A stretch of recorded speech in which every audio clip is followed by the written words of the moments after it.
दया करो किस मेरे पावो डूबते पत्थर तारे। ज्ञान ज्ञान कुछ कर्म ज्ञान सार न ज्ञान तेरी अब के बड़ा सतगुरु नानक जिन कल रखी मेरी। ताइयों सके बादशाह नवागे शीस में लड़ जाऊंगा कैसो प्रावधी शीस में।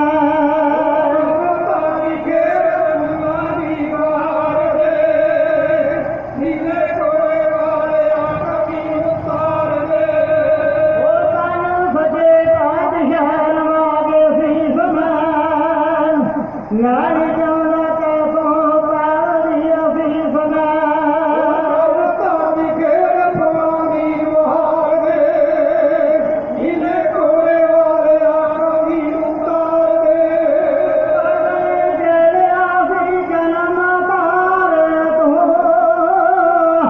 पगले दरिया से जन्म तार तो हिंदुआं दे जते कशट नार तो पीर देवांग साडे हिगे ठार दे नीले कोरे वाले आ कभी उतार दे।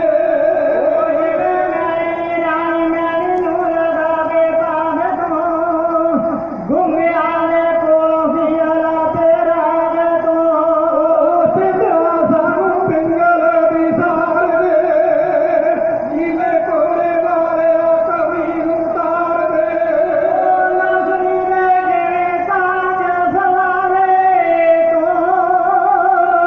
नर्सरी दे जिवें कारज सवारे तो मोर दारिया कन्ने जट दे प्यारे तो कईयां नूं तू मोड़े मोड़ तू प्यार दे नीले कोरे वाले आ कभी उतार दे। पर दी करी तू राखी है हाँ करी तू राखी है उस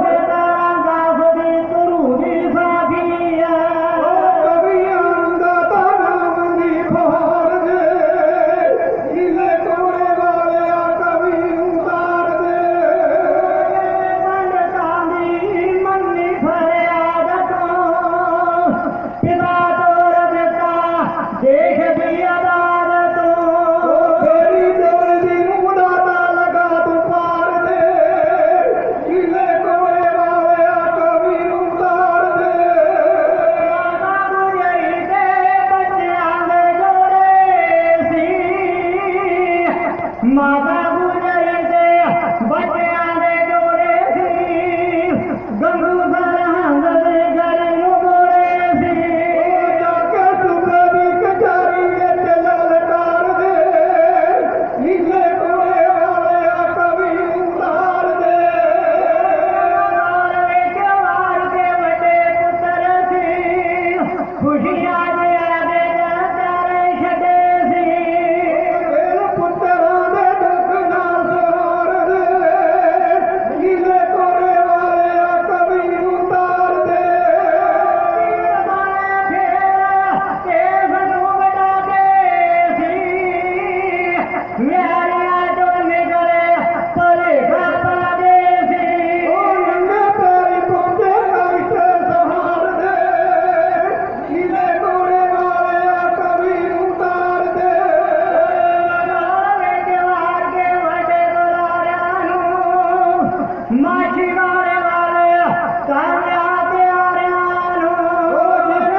जुगो जोगिया दास गद्दी निशीन संत कौर के मालक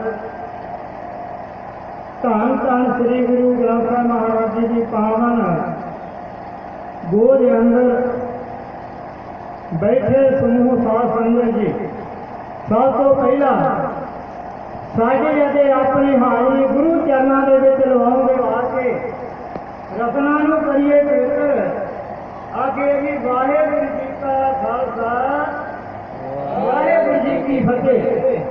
अमृत वेले को ला करके दीन दुनिया के मालक धन धन गुरु नानक देव महाराज जी के सामने स्थान चरण छो पवित्र धरती गुरुद्वारा अचल साहिब के अमावस के दिहाड़े के उत्ते पहुँच करके संगतां ने अमृत वेले महाराज जी के पावन स्थानां के उत्ते नितनेम दीआं बाणियां उपरांत आशा जी के वाद कीर्तन उस तो उपरांत खुले पंडालों के गुरु महाराज जी की हजूरी के अंदर दीवाना अंदर बैठ करके विद्वाना के को गोरे इतिहास स्मरण करने कीते है। आओ साढ़े तो पहला महान जथिया ने गुरु महाराज जी के दर घर की सिफत की है। आपका कुछ समा बीत चुका एक शानदार जी के नाम साझा करना है। अपनी बुद्ध मुताबिक जिन्नी भी गुरु महाराज जी ने बख्शी की है उसके मुताबिक आज के नाम कुछ साझा करना यत्न करिए, श्रवण करना करिए। दसवें पातशाह गुरु गोबिंद सिंह जी महाराज आनंदपुर की पावन धरती के उत्ते बैठे हुए हैं। इन्हां दी शान, इन्हां दा रूप, इन्हां दी चढ़ नूं वेख करके पहाड़ी राजे ईर्खा करन लगे। इत्थों तक ईर्खा वधी गई कि गुरु महाराज जी के सिंहां दे उत्ते कई बार हिंदू राजा ने थल्ले बोल दिते। उन्हों का जवाब सूरबीर बहादुर गुरु के सिंहां ने मूँह तोड़वा जवाब दिता, जिहदे 22 घर के राजा के हिंदू राजा ने मूँह खा के बस सुनना पाया। हुण जवाब एक तर्क दिनों दिन बढ़ती गई, इतों तक बढ़ गई कि 22 घर के राजा ने सलाह की। इन्हां दा मुखी बनिया राजा भीमचंद। राजे भीमचंद की कमान के हेठ बाकी दियां रियासतां के राजे इकट्ठे हुए हैं। उन्हां राजा ने सलाह मुताबिक राजा भीमचंद अते इहदे नाल होर राजे राज करके दिल्ली नूं रुख किया और अग के बादशाह ने कोल जाना किया। इन्हां ने जाके फरियाद की, आ दुनिया के बादशाह असीं आपके को फरियाद लैके आए हैं कि आनंदपुर के नाने गुरु का पुत्र वसन वाला गोबिंद राय जिहड़ा उन्हें इस दुनिया के उत्ते जिहड़ा अपना ताला जमाउण दा जतन कर दिता। हुण 22 घर के राजा ने यह चुकना औरंगजेब बादशाह नूं जिहड़ी है ये चल भी गई है। इतों तक आवाज बढ़ गया। 22 घर के राजा ने आख्या, राजा जे अज उस गुरु हिंदुओं के गुरु गुरु गोबिंद सिंह महाराज जे किते तुसां वाजिया ना डटिया ना वो दिन दूर नहीं जिदन दिल्ली तख्त भी खतरा पै जाएगा। गुरु के प्यार वालों इस गल को लैके औरंगजेब बादशाह जिहड़ा गुस्से के भड़क उठिया, उन्हें आख्या मेरे जिंदियां हरमन कृष्ण के नाम को माया का सहारियां का प्रमाण करना साढ़े बड़े भी अमरजीत सिंह जी बंब उन्होंने वालों गुरु महाराज जी के चरणों के अरदास बेनती है कि उन्होंने बेटी जो विदेश विद्या प्राप्त करने वास्ते पढ़ाई के वास्ते गई है, जिसकी पढ़ाई जी संपूर्णता होने वाली है कुछ समय तक उन्होंने अरदास बेनती है कि उन्होंने बच्ची जी है वो अपनी पढ़ाई के कामयाब हो जाए, उन्होंने जी गाड़ी विदेश के कोई नौकरी की आस हो जाए। साढ़े भैन जी परमजीत कौर पंडोई वाले उन्होंने वालों भी मान है सतगुर पातशाह महाराज परिवार की चढ़ती कला रखे परिवार में एकता प्रभाव कर्म की किरत करना बल बचना। आओ समा जरा बिल्कुल नाजुक है। मैं गल करूँगा 10वें पातशाह महाराज के विरुद्ध फड़न के वास्ते औरंगजेब बादशाह दिल्ली के उन्हें अपनी सभा बुलाई, अपने वजीरां नूं सद्या, वजीरां नूं सद के परे दीवान दे विच एक तलवार काना का बीड़ा रखिया। आखन लगा कोई है सूरमा बहादुर जिहड़ा आनंदपुर नूं जावे, हिंदुआं दे पीर गुरु गोबिंद सिंह नूं फड़ के लियावे, चाहे उन्होंने मैदान दे विच मार के आवे। कोई जवान नहीं उठ रहा, जरनैल नहीं उठ रहा। क्यों? गुरु गोबिंद सिंह महाराज के को काले खां, अल्फ खां अते होर जरनैल जिहड़े हार चुके सन, सियाल बेगम के जिहड़े भी वो भी हार खा के मुड़ चुके सन। अज वो परे दीवान दे विच शहर खां पठान उठिया, मारिया हुंदा कागे खून दे नाल चक्की तलवार मूँह दे विच पाया काना दा बीड़ा, जब करदा होया औरंगजेब बादशाह दे कोल पहुंची। औरंगजेब बादशाह दे कोल गुरु गोबिंद सिंह महाराज नूं फड़ने वास्ते ऐ वादा मंगो। ओ गुस्सा खा के सदका होया रत बरता, ओदे तेरे पगदियां ललियां जिउं लोआ तत्ता, ओदे तेरे पगदियां ललियां जिउं होया तत्ता।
परे दरबार के फैज खां जवान ने लिया चुकिया तलवार चुकी आज्ञा मंगी कि बादशाह ने मैनू हुक्म होवे तो मैं जाना अगे नहीं जाना अगे की होया कि मौका बनया साढ़े तो एक दूए झेड़ियां कौन जाने मेरा नाम दियो बड़े बड़े विद्वान आपके नाल उन्होंने भी साझ पूरियां साढ़े नाल बनाओ जी फतेह वाहिगुरू जी का खालसा वाहिगुरू जी की फतेह।